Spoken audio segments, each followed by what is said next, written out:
I might have forgotten to Thank say you. First Arab American. Oh, I Heritage. do a lot of things. Thank you so much for all you have done. You know, as I heard the prayer, I'm going to go off record, I'm sorry. As I heard the beautiful prayer, it reminded me of 2003 on Divine, when I was running for judge, and this community graciously came out to help me out. And while I was at this little restaurant, and the smell of curry was all over the place, I was sitting next to this fellow who was a state senator, and he was running for United States Senate, and he didn't have a chance. And he got up and he said, "Folks, if you elect me United States Senator, I'll be the first U.S. Senator who ever studied the Quran."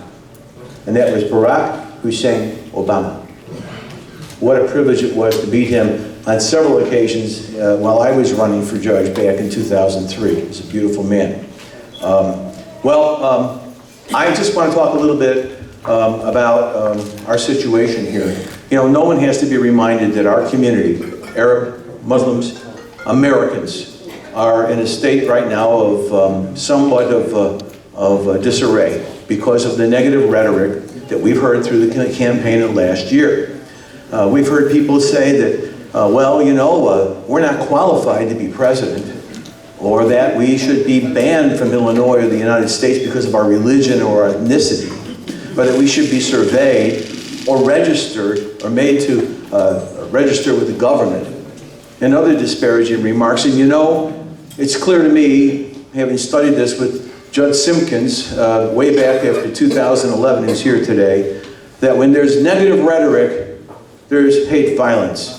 And we've seen hate violence throughout the United States in the last year. From Tulsa, Oklahoma, where a Lebanese fellow was called a dirty Arab and murdered, Christian. Or out in North Carolina, those three lovely dental students, this beautiful young girl wearing a hijab, all murdered. From Tulsa to Bismarck, North Dakota, to Orlando, throughout the United States. The Zodby poll indicates that the favorable polling of Arab Americans since 2003 has gone down from, I believe it's 46% to 35%, and with Muslims it's down from 40 to 33%. That's the favorable ratings. So it's going down because of this negative rhetoric. We see violence, and I don't understand why. Our people have made contributions to this country like none other. The first jet ace in Korea was a man named James Jabara, an Arab American, a patriot. The four-star general, head of NATO, commander of NATO, U.S. Army, George Julwan, Arab American. Krista McAuliffe, even though it's an Irish name, had a Lebanese mother. She was the first teacher in space who died on a space shuttle, the Challenger. Then there's Michael Mansour, who won the Congressional Medal of Honor in saving fellow Navy SEALs overseas, Arab American. And let's not forget Captain Khan, whose Gold Star parents came to the convention and then were maligned by a candidate, and I'm not here to say one thing or another, but they were maligned by a candidate, a great American, who gave his life to protect other American soldiers in the barracks when he approached a suicide bomber in a car. All patriots, all Arab Muslim Americans who've given to this country.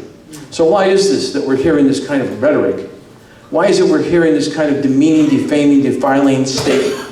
The reason is this: the politicians don't have to pay a political price for demeaning our people. We're not as organized, we don't have a strong vote, and they figured, well, you know, they're defenseless, let's exploit them. Well, folks, that's going to change. This what Salman is doing today, and the organizers of this group and other leaders, we're getting together and we're working. You're here. And we're here to tell you that I, as chairman of the first Arab American Political Action Committee in the state of Illinois, I'm here to tell you that things are going to change. AMVOTE, American Middle East Voters Alliance, is the name of the group. It's the first PAC for our community. We were certified a year and a half ago. We've been involved in local elections. We're active, and I want you to become active. Because the only way we can change things is by our own action. I don't want you to be asked in another generation by your grandchildren or your children, Mom, Dad, what did you do at that critical time in American history when our people were being demeaned and threatened and maligned and violated. What did you do? You should be able to give this answer. I got involved politically. I got the vote out. I voted. I asked my neighbors to vote. I sent out emails, vote. Please vote. So as chairman of the Political Action Committee we know as AmVote, I'm here to tell you to do so. And I want to thank Salman Aftab, by the way, for helping me organize AmVote. And I have Abdul Gulay is here as well and other members of the board. It's a Blue Star group. It's a great group. And God bless you. Assalamu alaikum.